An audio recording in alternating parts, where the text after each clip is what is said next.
We do have cars on the grid for our final race of the day for the Classic and Modern Motorsport Club Super Saloons and TinTops. Thank you everyone though who's been watching along on the Mazda MX-5 page, and I hope you'll stick around on the BRSCC stream for this final race. But we've had some terrific MX-5 action this weekend, and we're very much looking forward to seeing them all back out again at Snetterton in a few weeks' time. I end up putting one of his cars in his spot to suck your morning. Yeah, sometimes you have to do it. Just don't dawdle. If you find it difficult to run, then say, and we'll give you another spot. But apparently he was moaning about not being out of the grid, so they put him out of the grid. We will have to mix up and do different things. Fucking you would have been fucked yesterday, Rod. Eh? You would have been fucked yesterday, Rod. Oh. Fucking hell. So here we go then, we got here in the end, 17 races this weekend. This is the 17th and final one, and it's one worth sticking around for, I think. The Classic and Modern Motorsport Club's Super Saloons and TinTops. What a brilliant sight they make on the Silverstone International grid. The race earlier on was won by Charles Hyde Andrews Bird in the BMW GT4 M3, and he therefore starts on pole position for the second race of the day for them, and our final race on the bill here at Silverstone. Let's take a look, shall we, at how the rest of that grid lines up. It is Chab on pole position with Alex Sidwell in the Holden Commodore, who came from towards the back of the grid in race one to finish a very strong second. Martin Reynolds and Peter Selden make up the second row of the grid, ahead of the Ford Taurus Ascar of Marcus Bicknell and Dave Cowan's BMW E46 M3. The Ginetta G40 GT5 of Gareth John is next, ahead of Martin Scott's M3 BMW, and then the first of the Honda Civics, Dave Hutchins, 9th, with Dave Charlton's Leon, a pair of the TinTops there at the back of the top 10. Gideon September's Honda Civic Type R is next, alongside Caitlin May's Ford Fiesta ST150 on the 6th row, one of several ST150s that we've seen racing here today. Richard Skelsy's Civic and Andrew Barron's Rover BRM make up the 7th row of the grid, ahead of Ian Seal and Steve Dan, Ford Fiesta and VW Scirocco together on row 8. 9th row of the grid for Rod Birley. So Rod Birley carved his way through the order, looked like he was going to finish second or third, and then something happened to the Ford Escort WRC in race one, so he has to come from 17th after non-finishing. He's alongside Justin Ross's Renault Clio on the 9th row, with Liam Pauling's Saxo and Chris Bassett's Peugeot 306 on row number 10. Jake Whitehead is on the 11th row. Nick Sutton, having qualified on the front row for race one, pulled into the pit lane very early doors, completing only 3 laps in that first race in the Mitsubishi Evo 10, and so he will be at the back of the grid. There may well be 1 or 2 non-starters among those that didn't finish. Hopefully, though, we get a good number of them out there. I'm looking at the back of the pack to see if Rod Birley is there. Kind of the one most noteworthy, isn't he? Because Rod has already come from the back to the front once today, only to retire with a mechanical problem. Is he there? He's not, is he? The Mitsubishi is there, but Rod Birley is not on the grid. That's a shame. So we've got the Mitsubishi of Nick Sutton at the back of the grid. Here we go then, the final race of the weekend. I'm really intrigued to see what Alex Sidwell's got here to take to Charles Hyde Andrews Bird, because that Commodore, once it got going in race one, was every bit as quick as the race-leading BMW. The trouble was it was 30 seconds behind by the time it broke into the top 2 or 3 positions. So the start here is going to be really important. From a rolling start, I actually fancy the chances of Sidwell beating the BMW into the first corner. Let's see what happens then. The red lights go out. We're racing for the final time here. Good start there by Marcus Bicknell in the Ascar as well, splitting the second row, and it is going to be Sidwell that gets the lead into Abbey Corner. Chab into second place, third for Bicknell, and 4th position there for the Ford of Peter Selden. Not the Ford of Peter Selden, the Ford of Martin Reynolds. The BMW of Peter Selden behind him. Into Village they go then for the first time, and now having got the lead, Alex Sidwell needs to defend until he's got those tyres up to temperature. The BMW is going to be better through the corners, but the V8 supercar is going to be better down the straights. This could be a really intriguing scrap between the two of them over the next 15 minutes.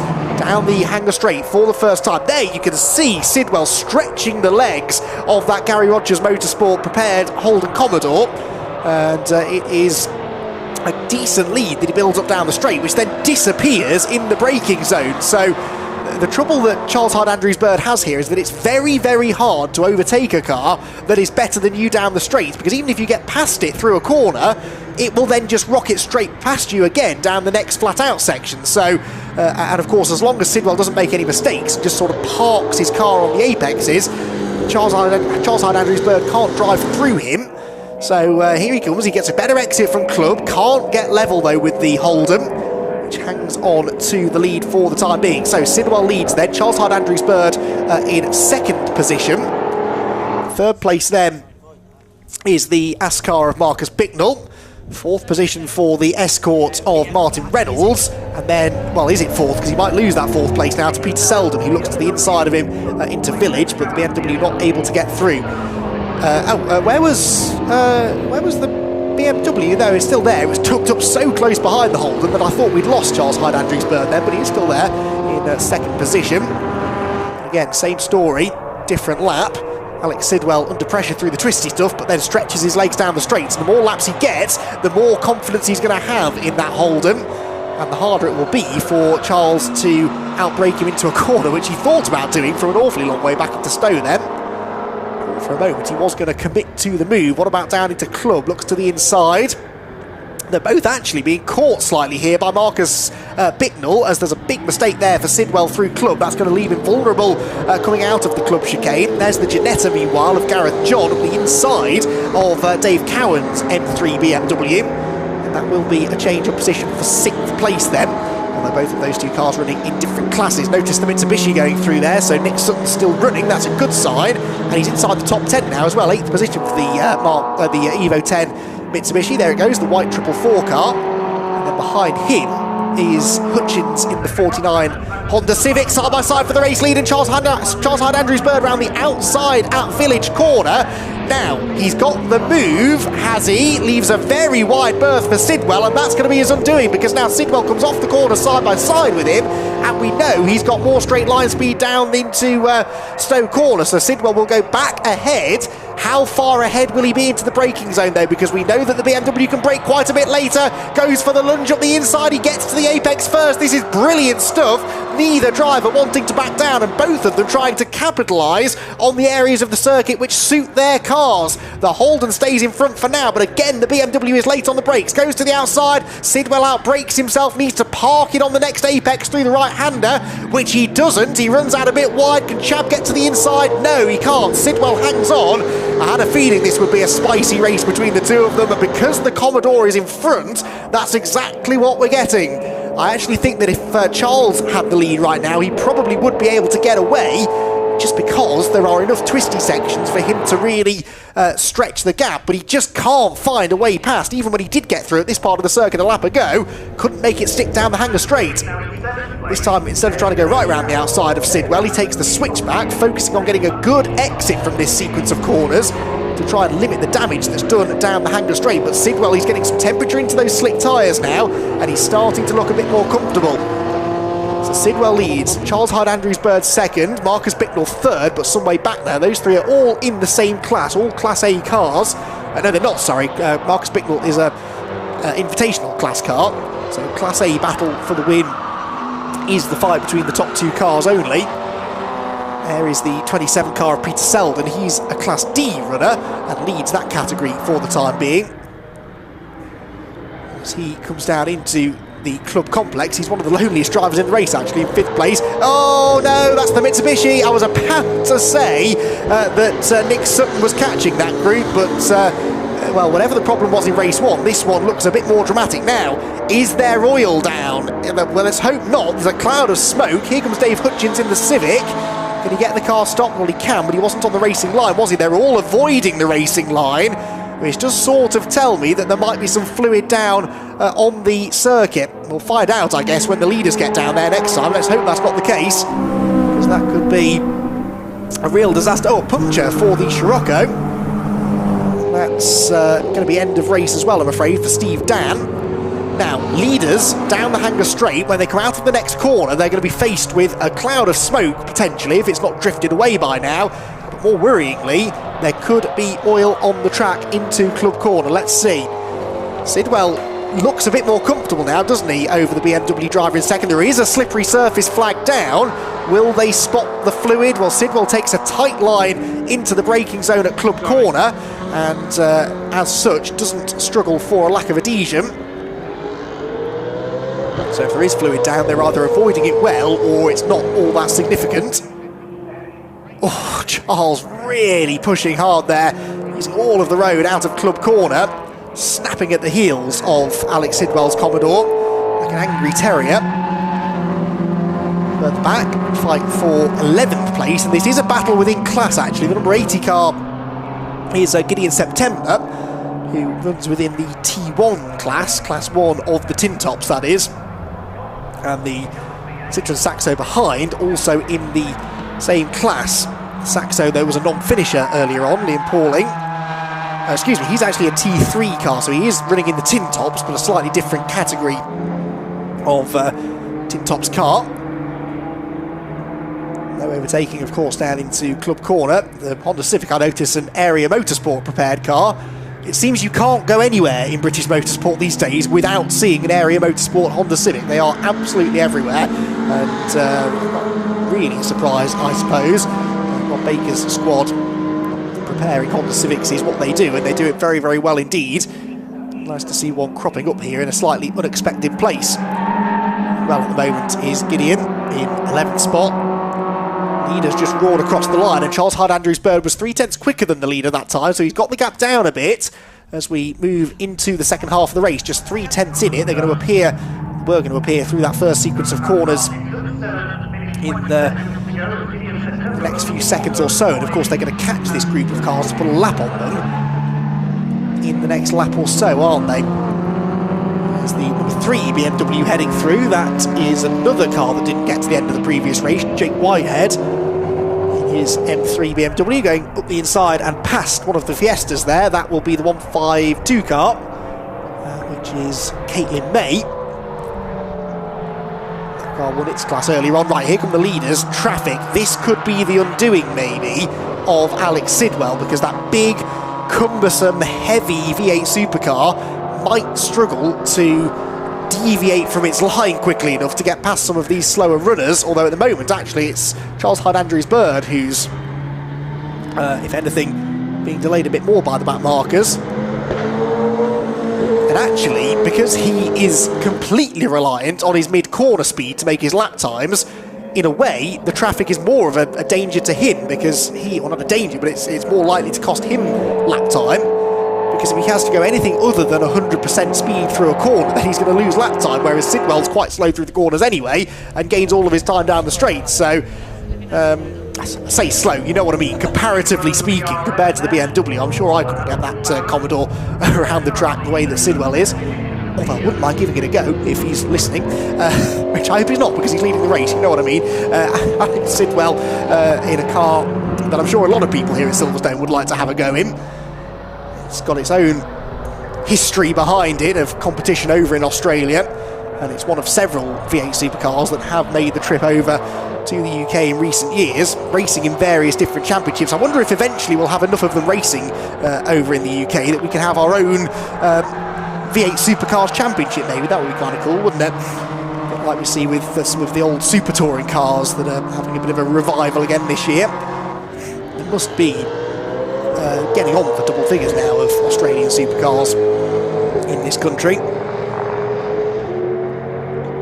From V8 powered supercars though to these little front wheel drive hot hatches that are doing battle. There is not a hot hatch, that is the number 27 car that runs in 4th position, Peter Selden. And Peter having a bit of a lonely race, 1.3 seconds or so behind Reynolds, although he was nearly 2/10 faster than Reynolds' Reynolds Ford Escort that time.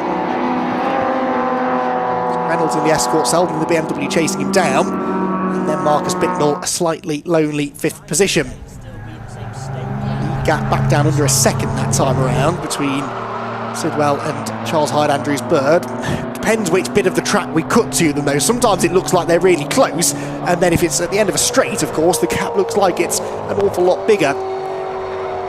This circuit, part of what makes this international layout so interesting to me is that it is kind of 50-50. It's got a lot of long straights, or 2 long straights, and some really fast corners, but then it's got these technical sections as well. Some would argue that the national layout here at Silverstone sometimes produces better racing, although I would argue definitely that this weekend we've seen some good racing on the international layout. But it is a bit too much about the straights rather than the corners. Only really 3 corners on the national circuit. Here on the international layout, we're really seeing the drivers tested as they get through these technical sequences of corners, often approaching them at high speed. Now, Charles Hyde-Andrews-Bird with a good opportunity here, 3 minutes and 40 to go, and he's back alongside Sidwell. He's been consistently quicker over the last few laps. I wonder if Sidwell's starting to overheat his tyres a bit. It's the negative to having a really powerful car, is that it's hard to keep the tyres happy. Very easy to spin the rear wheels and to wear the front tyres out under that heavy braking and really leaning all of that weight on the front tyres. Front-engined car, of course, the Holden Commodore. So a lot of weight over that front axle being pushed into the tarmac, and because he's really having to wring its neck through the corners to keep that pesky BMW at bay, he probably is working those tyres a bit harder than he'd like. To the brakes, yeah, just outbrakes himself a bit there. Maybe tried to copy the braking point of the BMW ahead of him, the 45 car of Martin Scott, which of course he can't do because he hasn't got the stopping power that the BMW does. 2 minutes 48 to go then, 3 more laps remaining, and this one ain't over yet. The Alex Sidwell Holden Commodore, it's good through Abbey, isn't it actually? It's good through the fast corners. It is just 1 or 2 corners on the track which don't suit it. This is one of them. See the ground that Chab gains on the way in. Oh no, there's a problem. Was that just a slide? It was just a slide, I think, for Sidwell, but it's cost him the lead.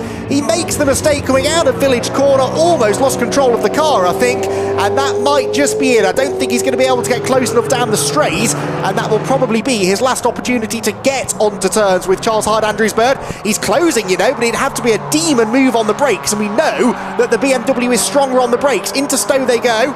And Charles Hyde-Andrews-Bird has an absolute gift of a mistake there from Alex Sidwell. Sidwell carried good speed actually through Stowe Corner. This really isn't over. Closes again under braking. He's suddenly found some more braking capability in that Commodore, although he snatches the brake, runs a bit wide through Club, and the change of direction just isn't there, and he's, yeah, off the road again there.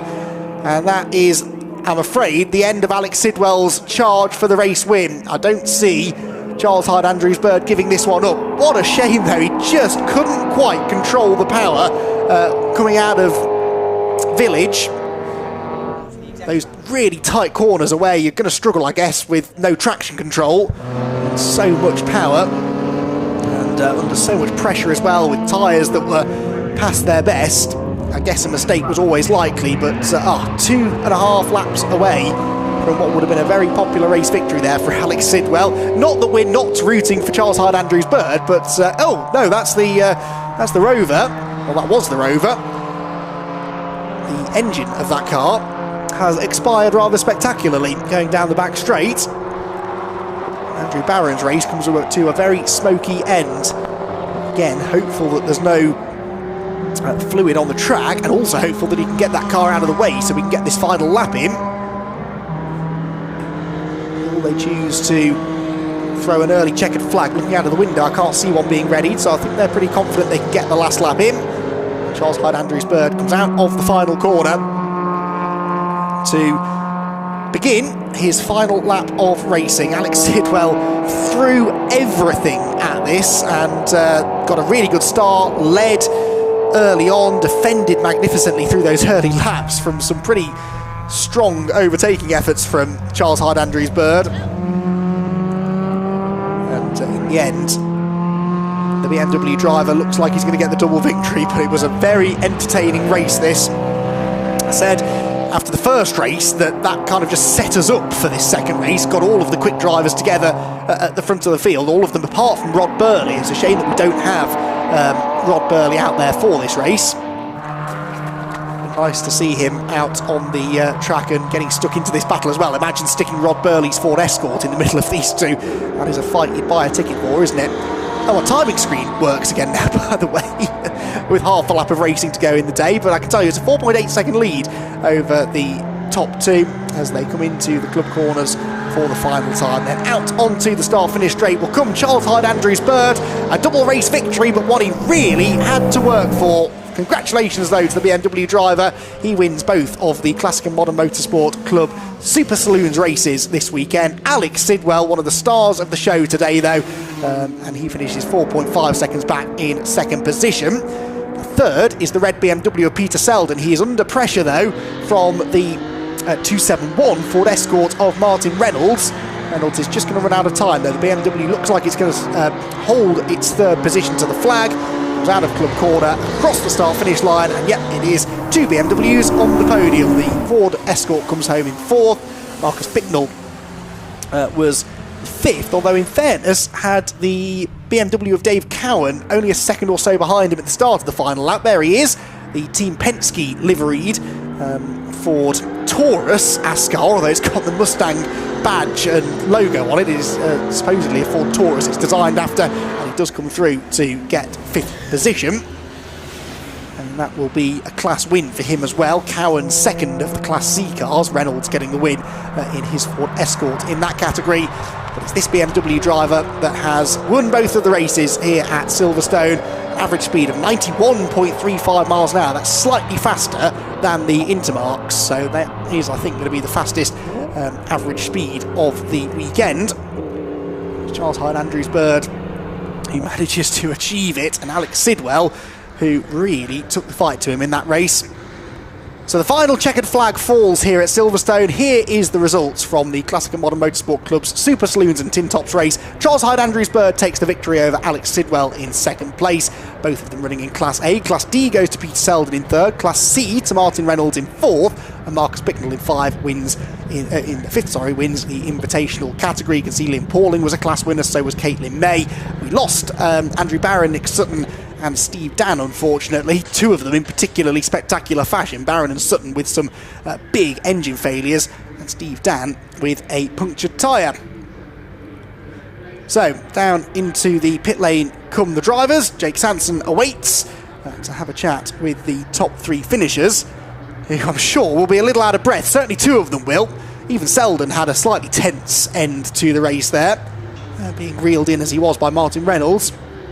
But it is a victory to Charles Hyde Andrews Bird, and he, along with the other podium finishers, is down there with Jake. Well, in the final BMW versus Holden battle, that was mighty close here at Silverstone. It really was a fantastic end between the 2 boys. I'm going to grab a word with each of them. Let's have a quick word with Chab, first of all, our race winner. Now that is not bad going, is it? 2 out of 2, how about that?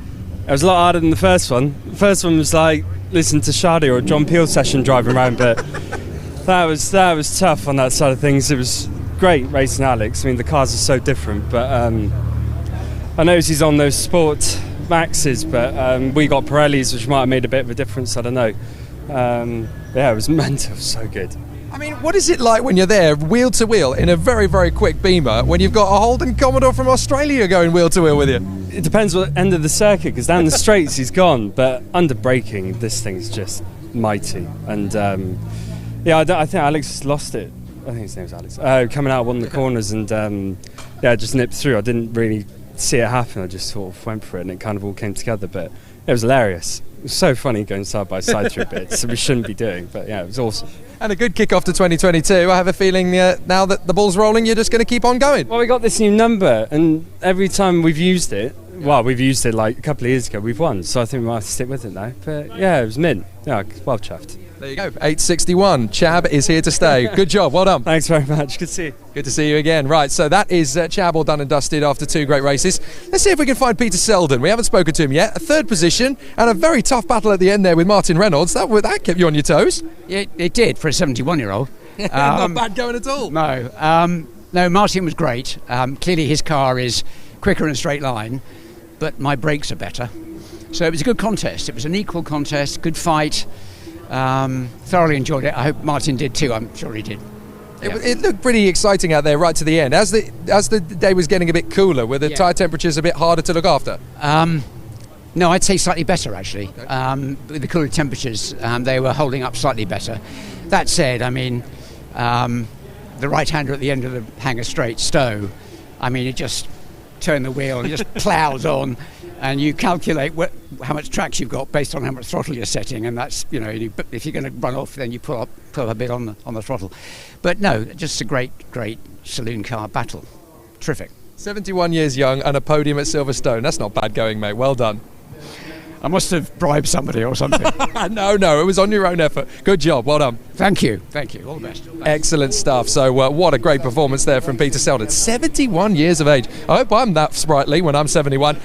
And the two men have met and shaken on a fair fight. Let's grab a word with Alex Sidwell. Alex, you almost had that. I tell you what, that car really is a bit of a rocket out of a gun on the straights. It's amazing. Down the back, obviously I could get quite a few car lengths, but under the brakes and through the corners, the BMs are very good. And I was hanging on for dear life a lot of the time. And I think, I'm not sure, I think I overworked the rears because I got a bit greedy with the throttle and it went round on me and he was gone. That was it. I had no chance then. But what a great way to start 2022 as far as you're concerned, and the new Holden.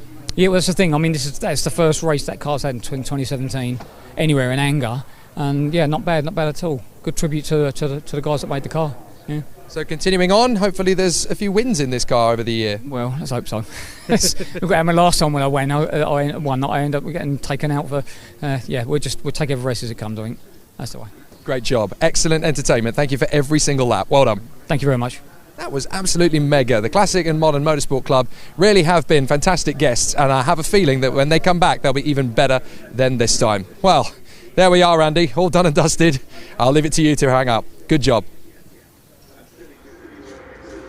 Yeah, likewise, thank you for all of your hard work down in the pit lane. It's been a busy weekend. Just like that, though, 17 races have been and gone. We've seen some top-notch club racing here at Silverstone, and if you've enjoyed it, and you probably have, then do head over to the BRSCC website and then follow them on their various social media platforms for all of the news on the upcoming live streams. There is a wide range of live streaming planned for this year, with, I believe, some more still to be announced. So keep an eye on the socials and make sure you tune in when we next go live, or even get yourself trackside to watch one of the events in person.